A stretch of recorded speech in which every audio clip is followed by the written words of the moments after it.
invasive species is found, an EDDMapS mobile app is used to create an observation. This observation is uploaded from the device, where it is added to the EDDMapS online database and now publicly available. Observations from EDDMapS are added to treatment sites in ISMTrack. Management activities are recorded through ISMTrack and treatment information is sent back to EDDMapS. The observation status changes from positive to treated.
Hi, my name is Christina Bosch and I am a noxious weed specialist here in southern Minnesota.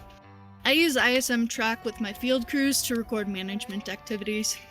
I set up sites with crucial information and coordinates, and then my crews take those and easily navigate to the sites. They can also see what management activity has previously been done there. They'll record whatever work they do in the field and then upload it when they get back here to the shop. We never lose management activities anymore, and they are easily shared with other stakeholders.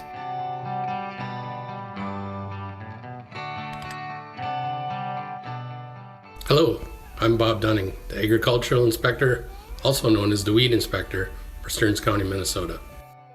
I like using ISMTrack for many reasons. I'll touch on 3.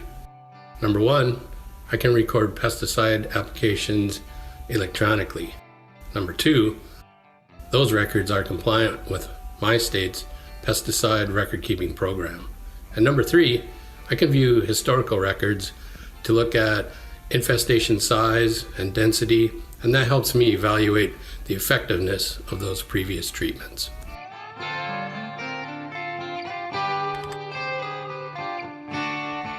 I'm Mari Hardell with the Minnesota Department of Agriculture, and I'm a noxious weed specialist based out of northern Minnesota. I found ISMTrack to be really helpful when I can't be with a crew in the field, but can check how much work they accomplished and see areas where they worked on a map. Learning those details helps me put together a work plan for the following day and maintain efficiency.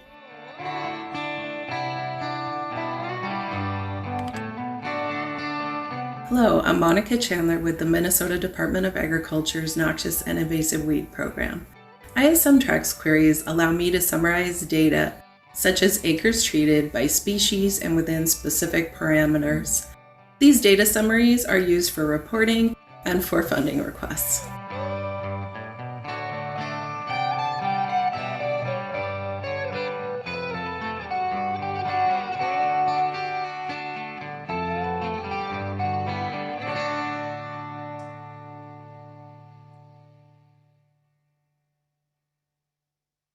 Hello, my name is Ann Pearce, and I'm joining you today from the University of Wisconsin-Madison, where I coordinate the Wisconsin First Detector Network.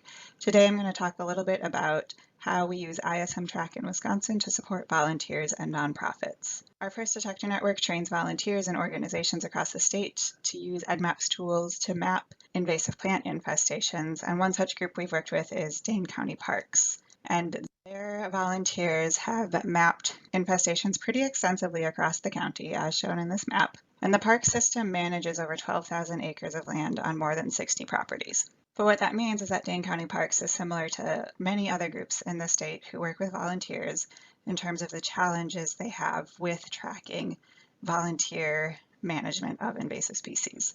So with land across multiple properties, it's very difficult for the two staff members to keep track of what's happening at every park, especially because there are so many friends groups in Dane County, which each have their own structure and how they operate and communicate with park staff. And there was previously a lack of a central communication structure on invasive species management. And then, of course, data storage and data sharing are always a challenge, especially when working with so many different volunteers. So we began training Dane County Parks volunteers to use ISMTrack back in 2017. And pretty immediately it improved the data sharing among staff and volunteers because staff and volunteers with ISMTrack accounts could just log into the system and see what had been done at any given park. And so far they're using the system at 31 properties, and in the past 12 months, volunteers have submitted about 900 management activities from those sites. Previously, ISMTrack was an optional training for lead volunteers, but because it's become such an integral part of the park's operating, they have integrated ISMTrack training into their lead volunteer training, and it's now the primary system for recording invasive species activities. And this has also helped the parks improve record keeping when friends groups hire outside crews like AmeriCorps crews to help with their management activities over the summer. And then finally, one other benefit of ISMTrack to Dane County Parks and similar groups is the ability to better manage herbicide application records because they have so many volunteers applying herbicides at so many sites. So now everything is in one place, which also makes it easier for park staff to respond to information requests about herbicide use. So ISMTrack has really helped Dane County Parks and other similar groups that work with volunteers overcome numerous challenges to tracking invasive species management across multiple sites, and we're very excited to help it expand here in Wisconsin. Hi, my name is Tricia Bethke, and I'm the Forest Pest Outreach Coordinator for the state of Illinois. And I'm honored to be able to share with you how we used EDDMapS and EDDMapS Pro to monitor tree of heaven for spotted lanternfly. In 2015, we did a host suitability risk for spotted lanternfly.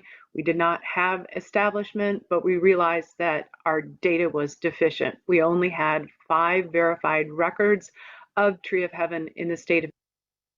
So what did we do? We got out, we trained our volunteers and our professionals. We developed a community network of people that are actually going out to help us map the distribution and monitor tree of heaven. And we are super excited about it. We developed a lot of our own training material based off of the resources that EDDMapS provides on their website, which is phenomenal. And we wanted people to get out and drop new records and then eventually get out and revisit them. And so the effectiveness of our training is super exciting because in 2018, people started to listen. They started to volunteer to help out. We have 46 records. 2019, we were able to add 654 new records. 2020 was a great story as well, with 737 new records being added to our data set in Illinois. So what you're seeing is that in every county of Illinois, we have tree of heaven. So we have 100% positive verification, and we did it through EDDMapS and EDDMapS Pro. We've got over 1,000 records in Illinois. Actually going to take a deeper look at this year and develop a high priority zones for tree of heaven monitoring. So when we drop a polygon, we start to see these records change colors. We can develop monitoring protocol. As a project manager on the back end and the dashboard, I can take a look and see who needs to get out and monitor, what the results were, what the data was. And then I'm also able to develop targeted education and outreach material from these really high-risk areas. We've got new monitoring zone forms, which are super excited. I think I mentioned before, as soon as you highlight them, they change colors. So that's a great data visualization. We use Google Maps all the time, and people love it because they're able to actually find without a lot of difficulty. New this year is the ability to go back and say, is it here? Is it not? Take a picture and then let us know how much time you spent. That time component is very important when we're looking for grant funding to support a monitoring program. And also now we'll be able to see, did you find Tree of Heaven on spotted lanternfly? So those records will be together, and that's a great benefit to us, certainly from the data management side. We will be able to allow for observer notes. This is really helpful for me, to be honest with you, because a lot of our volunteers go out and they're like, it's right next to the recycler, or it's right next to the firewood distributor. So again, that's another layer of information that helps us to direct resources to that community for early detection and a rapid response. I mentioned the education and outreach resources on EDDMapS. It's phenomenal. When I go out and do a training, usually it's a train the trainer. So my trainers go out to their home community and they're able to refer back to these training materials. And so I highly encourage, if you have not, go out and take a look at them. I'm wrapping this presentation up really quickly, so if you do have any questions, I am available. But we're super excited about 21.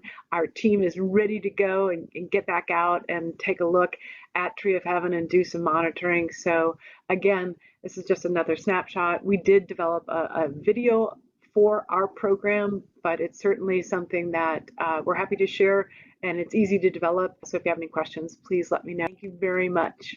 Here's my contact information if you need to be in touch with me.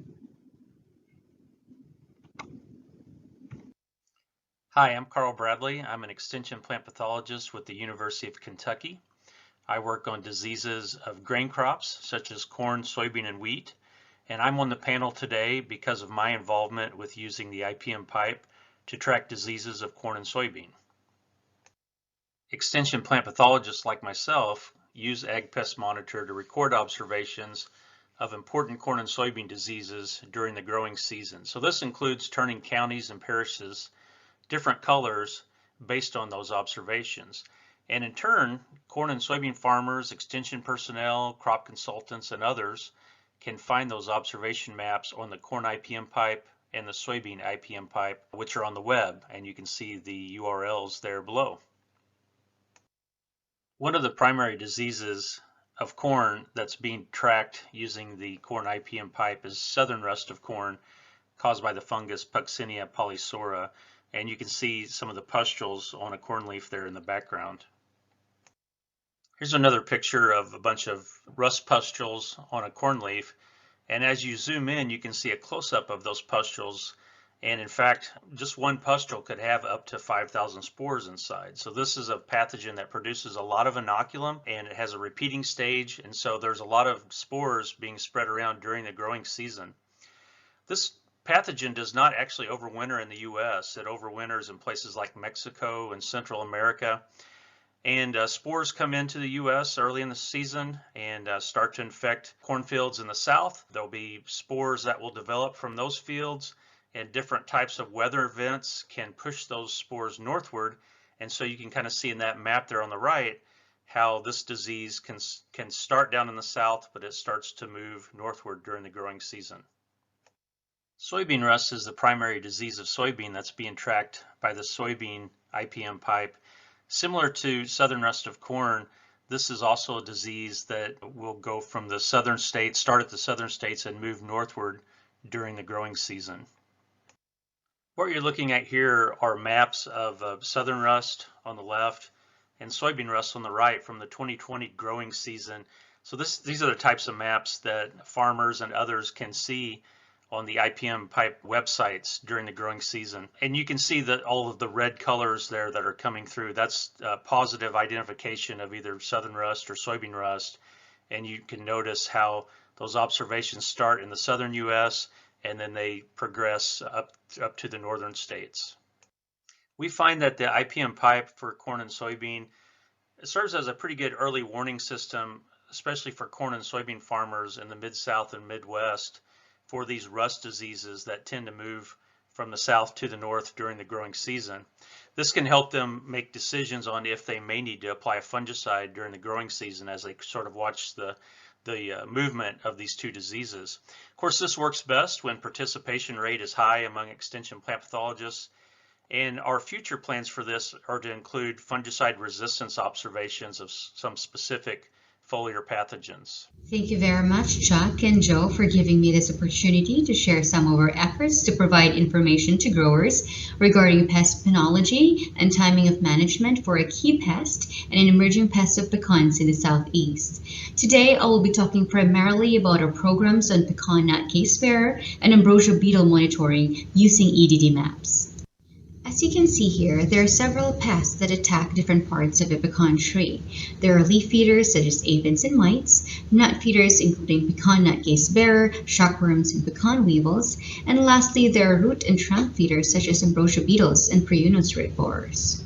To add to the complexity, these pests occur at various points in a growing season. I am sure this is similar to other production systems too. Hence, one key element that is always part of an integrated pest management program is monitoring. It is important for growers to know when and if pests are present before managing them or resorting to spraying their orchards. Let's talk about Ambrosia beetles first. They attack different tree species including apples and ornamental trees, and recently they have become an emerging pest in the pecan system due to the increasing acreage planted with young pecan trees in Georgia. Their attacks are associated with young, stressed trees that are recently planted and trees in water-saturated conditions. Evidence of Ambrosia beetle infestation include holes and sawdust toothpicks sticking out of the trunks. Attacks can lead to tree mortality, unfortunately. With the help of the Southern IPM Center, the Ambrosia Beetle Working Group was formed in 2018. This is a multi-institutional and multidisciplinary group primarily focused on addressing the Ambrosia beetle issues in ornamental and orchard production systems in the eastern and southern U.S. We hosted several research symposia and workshops in the past few years. One of our major objectives is conducting a multi-location Ambrosia beetle monitoring network with collaborators reporting captures from traps deployed at various locations from New York to Georgia. Collaborators use the Ag Pest Monitor website to report their captures in real time. As for the output, the map shows what counties are currently trapping for Ambrosia beetles and also lets users click on a county and see what the trend has been in that county, showing using a line graph here on the slide. Given the multi-state approach, this has the potential to keep nursery, tree nut, and tree fruit growers throughout the eastern U.S. be aware of Ambrosia beetle population trends and use that as a guide on when to scout for infestations and manage them accordingly. And now for pecan gnat Casebearer. In late April, early May, pecan gnat Casebearer moths became active. They mate, lay their eggs on pecan nutlets, and their larvae bore into the nuts and consume the nuts from the inside. Their attacks can cause nutlets to drop. In the southeast, pecan gnat Casebearer problems are not as serious compared to the western pecan growing areas of Texas and Oklahoma. But in 2019, the infestations were high, so we had to actually be part of this monitoring effort.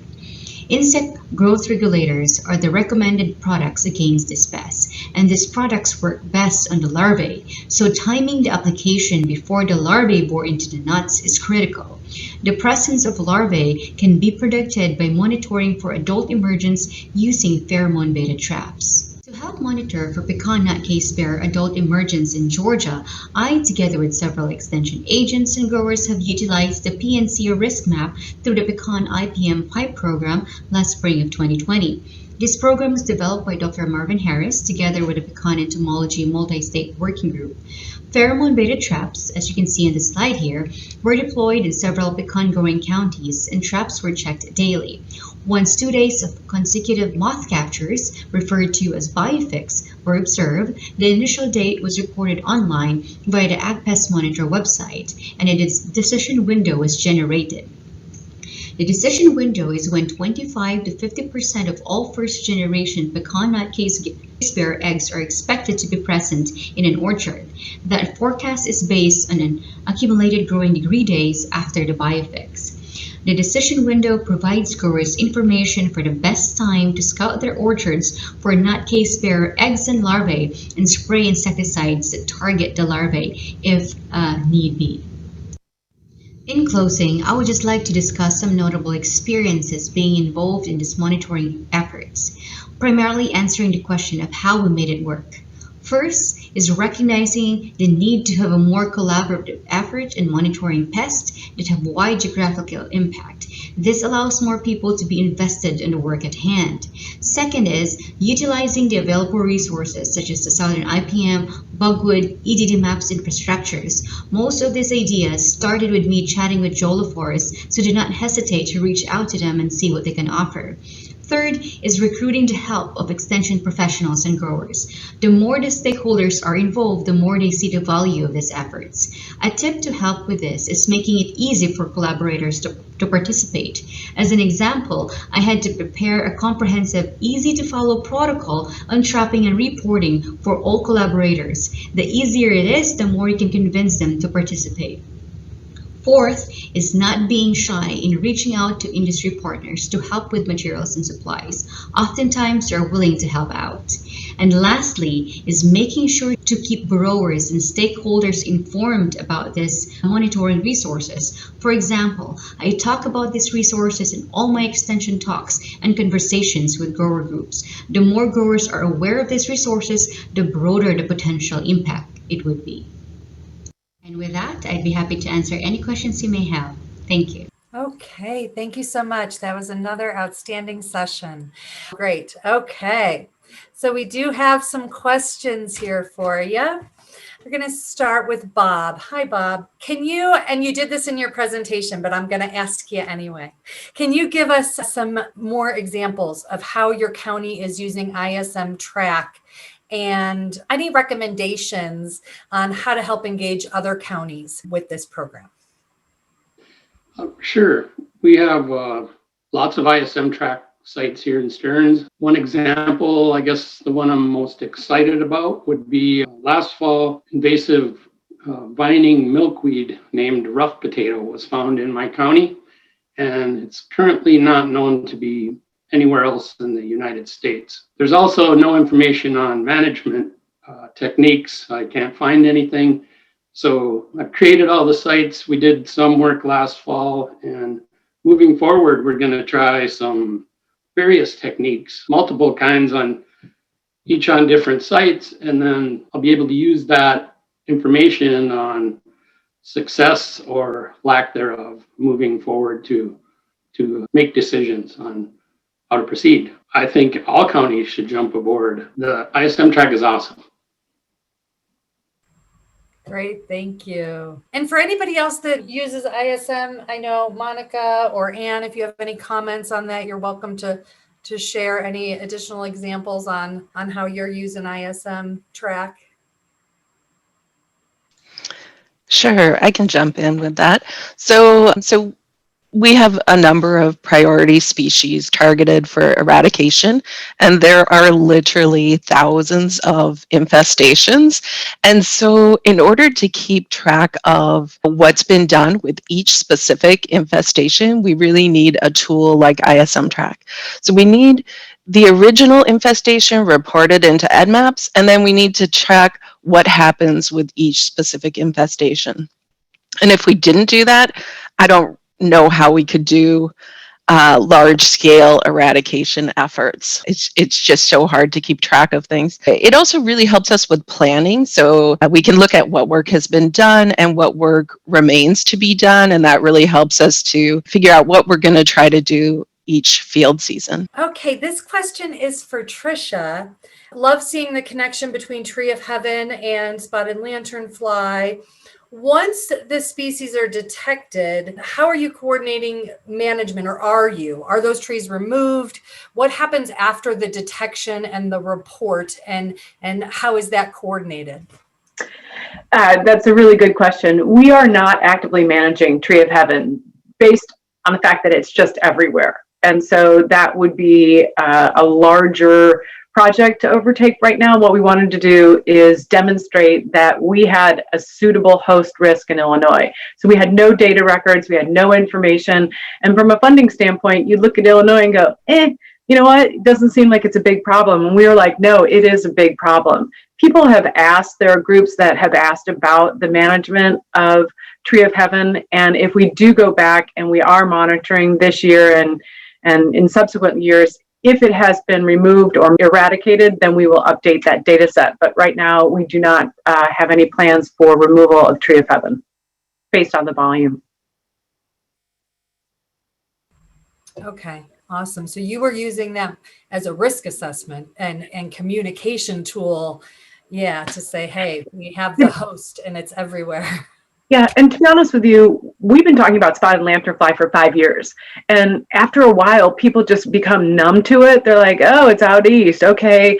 And we were missing that call to action. And so using EDDMapS Pro is a tool that we did very effectively to get people out and actually looking at trees. And as soon as they start looking at trees, they're not only looking for Tree of Heaven, they're looking all around. So August is a big month, tree check month. Let's get out, look at Tree of Heaven, monitor for Tree of Heaven, but look at the other trees in the community. So from our standpoint, using EDDMapS Pro, because it was super easy to get people trained up and out and doing something, is an opportunity for people to contribute to a data set. So this community network is professionals and volunteers, trained volunteers. It's just an opportunity for them to engage in, trying to identify where the risks are and hopefully have an early detection, or not hopefully have an early detection. If we did have establishment, then we would have an early detection and the likelihood of early eradication. Great, thank you so much. Okay, this question is for Carl. Do the extension plant pathologists that are adding observations, as you described, to corn and soybean IPM PIPE maps rely on others, such as farmers and industry personnel, to help with those observations? How does that connection work? Yeah, sure. It's a mix, and it really depends on each state. So, for instance, in Kentucky, we rely a lot on our extension network. We have county agents in every county, and they really play a big role in this. A lot of the plant disease diagnostic labs around the country can also play a big role as samples come into those. The specialists in that state will rely on, the detection that way in some cases. In other ways, some people actually have planted specific areas across their state. We call those sentinel plots, where they just continue to go back and monitor those like on a regular basis. And so there's a lot of different ways that this information is coming through. As far as, people in industry, people that maybe aren't connected with extension or the university, some of those are coming through, samples to the diagnostic lab. And in some cases, we may just have built good relationships with people out there. And, one of the ways that I actually kind of keep track on things is just looking at Twitter and just doing some searching on Twitter sometimes and just, looking for something like soybean rust. And occasionally you'll find somebody in your state that has said they're seeing it. And so I reach out to them and we make those confirmations. So one of the issues is if we relied, too much on maybe some outside people, some of these things can be difficult to diagnose occasionally. And so that's one of the things we have to be a little careful of, is a misdiagnosis where, if suddenly soybean rust showed up in the middle of Illinois, according to, the IPM PIPE, in June, that could be a pretty big situation. So we want to be sure that those are accurate diagnoses. And so in each state, we kind of have an expert designated to kind of watch those things and be sure that they're putting on the map actual confirmed cases so that we don't have craziness from something that's misdiagnosed. Thank you. I think you actually answered 2 questions there. So I really appreciate that thorough answer. That was great. Okay, this next question is for Angelita. With respect to your work collaborating with the pecan industry in parallels to other industries, and maybe for Carl too, working with farmers and industry personnel, what's your recommendations for engaging industry to participate in sharing information, especially on their private properties and such? So how do you market this to them and build those relationships so that they want to share that information and be a participant in the program? Thank you for that question, Elizabeth. It's a very interesting one. I would have to say that initially it was, I really have to actually convince them that the information that we are gathering is something that's beneficial to the industry as a whole. And I'm fortunate enough that my collaborators, the grower collaborators, are understanding of that.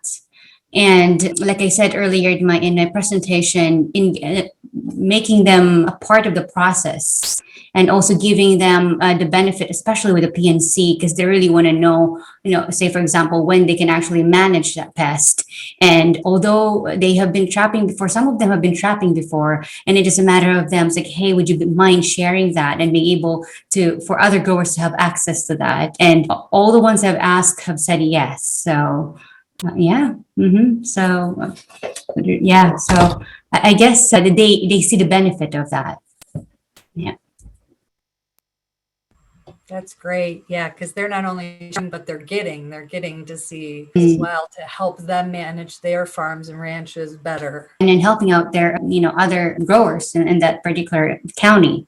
Yeah. And so there is a question specific to ISMTrack. Are there opportunities to download all of that data across different users so that you could do multi-jurisdictional statistical analysis later? Or are you really limited to what you put in? How does that data sharing work with ISMTrack? Well, I'm hoping that Chuck will jump in on this too, but as far as what we can do, so we have an API that will help us to download the data so that we can use it in other applications. We're really interested in ArcGIS Online. So if there were a researcher in Minnesota who was interested in Minnesota data, we do have a means to get those data to a researcher. Chuck, do you want to add to that? Yeah, one thing that is a little different about ISMTrack is the database for Wisconsin and the database for Minnesota are completely separated. So they both run on the same source code that runs both the systems, but Minnesota does not have access to Wisconsin's data, and Wisconsin does not have access to Minnesota's data. And so we don't currently have a way where you can pull it across state because of it being sensitive information at the state level. Then access is kind of limited and controlled at that level. And I'll just answer one of the other questions. And the difference between EDDMapS Pro and ISMTrack is EDDMapS Pro is focused on the infestation and updating the fact that something was done at that infestation, where ISMTrack is actually keeping up with the work and the daily pesticide sheet or daily worksheet that somebody's doing with the hours and the amount of chemicals used and all those extra details that are not that you probably don't want to make public and are not part of the core EDDMapS system. That helps. Yeah, and Chuck, if you could just stay right here for a minute. There's another question about being able to run a track log during surveys. Is that an ISMTrack, an EDDMapS Pro thing, or both? You currently cannot do track logs in any of the EDDMapS available apps that we have. That is something that we have talked about, and now that battery life is a lot better, probably something we will be including at some point, but this is not a feature that is currently available right now. Okay, and one more. Can you use ISMTrack offline? Yes. So the ISMTrack app that is out for Android and is under development for Apple allows you to basically do everything you want to be able to do, collect all the data in the field and then save it into a queue like you can with the other EDDMapS apps. Okay, great. We'll let Chuck get out of the hot seat for a second, but don't go anywhere. Okay, Carl, this one's for you. Are you currently using any climate models for making disease forecasts? So specifically, the two main pathogens that we're kind of tracking during the growing season are the ones that cause soybean rust and southern rust. And really it's really the movement is sort of the biggest part. Of course, you have to have the right environment once the spores move into your area to get the disease to occur. So, the nice thing about the IPM PIPE system is it's a good database of observations over time. And so the idea is that maybe some modelers might be able to go back and use this information that's being collected over time to maybe help generate some models. So to answer the question, we're not really using models right now, but the hope is that by collecting these data points, that some of those models could be produced. And I will mention that sort of a precursor to what we're doing now was soybean rust back in, probably the the late 2000s, I suppose. There were some models that were being used, and not necessarily climatic models, but more models of spore movement. And so based on, the weather, where there was a finding of soybean rust, and if there were some certain weather conditions that came in, there were some models that were being utilized to some degree of where those spores might end up. And so if you had an observation in Florida and you had certain weather event come through, there might be some models showing that spores could be, showing up maybe in Alabama or something like that. So there has been a little bit of use, but currently we're not really using anything at the moment. Thank you. Question about how can different states get ISMTrack set up for them? And does it have to be at the state level? We can do it at the county level. Chuck, how do folks get ISMTrack if they want it? The easiest answer is to just get in touch with me. There's not an easy solution. Call me, because it depends on at what level, what organization, and what level of organization, and yeah.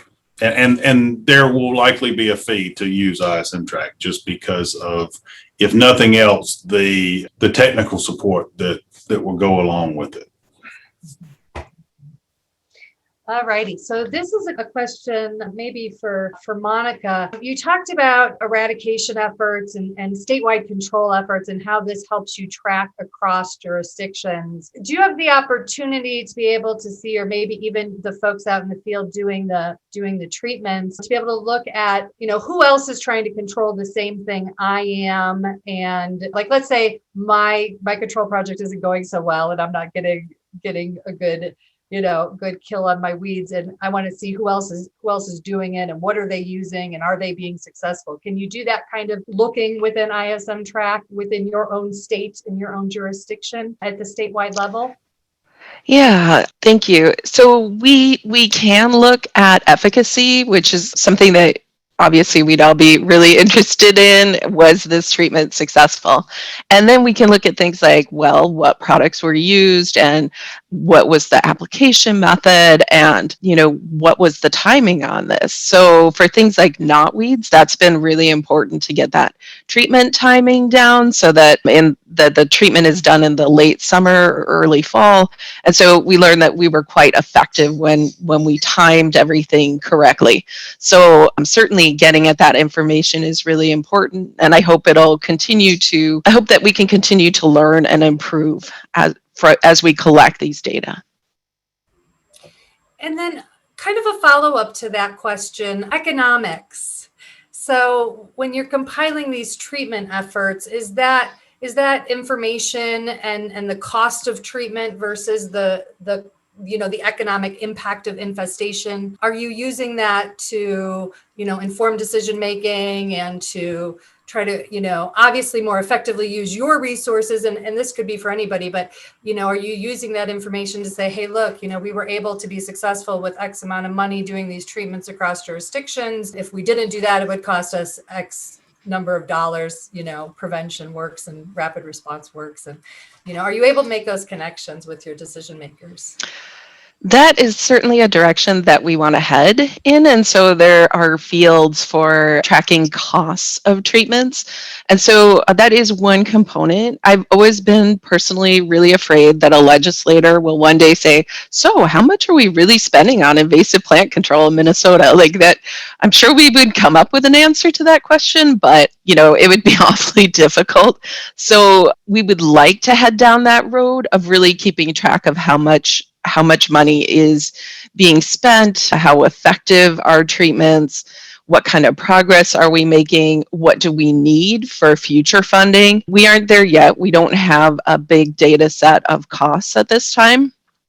But we did do a project with the University of Minnesota with a ag economics professor. And so he did use some of our knotweed treatment data and some other data to look at, he was doing modeling where he was looking at 10,000 random points. And so, looking at if we treated these species at these points, what would be the outcome?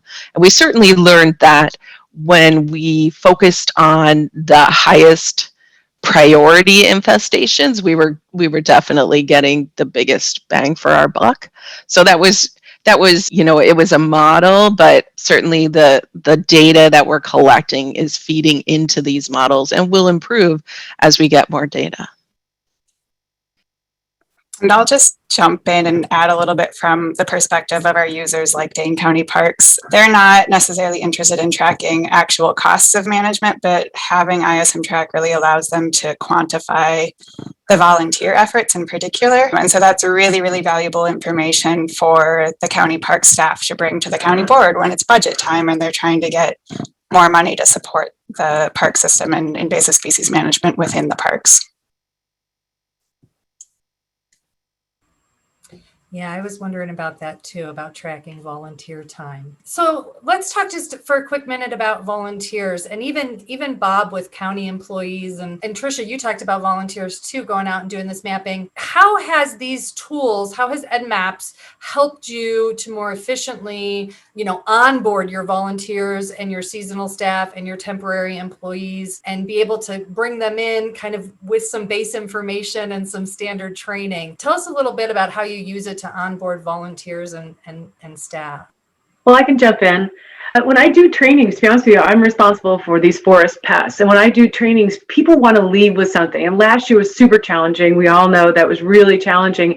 And I got the sense from my audience that people were clamoring, what can they do in their community? What can they do locally in order to help? They wanted to help out. So whether it's identifying the tree of heaven, or actually just getting out and, revisiting sites that we had established as priority areas. And the fact that EDDMapS Pro is so easy to use.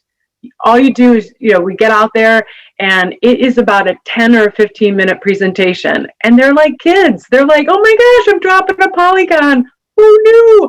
And that ability to do that. And then for us to come back to them on the a year later and say, hey, here's our data set. Look at what you did. You helped us accomplish a significant goal in Illinois. Our volunteers were able to, and staff as well, were able to really, truly push Illinois out into the front to say, you know what? We've got a big risk in Illinois. If spotted lanternfly were to become established, we've got its suitable host in every single county. And the economic associated with that, as well as the ecological impacts, is huge. And so when I talk to volunteers, I not only talk to them about what can they do, but what their impact is actually contributing to. So, people are super excited to help out. That's my experience. And the usability of EDDMapS Pro is the ticket that I need.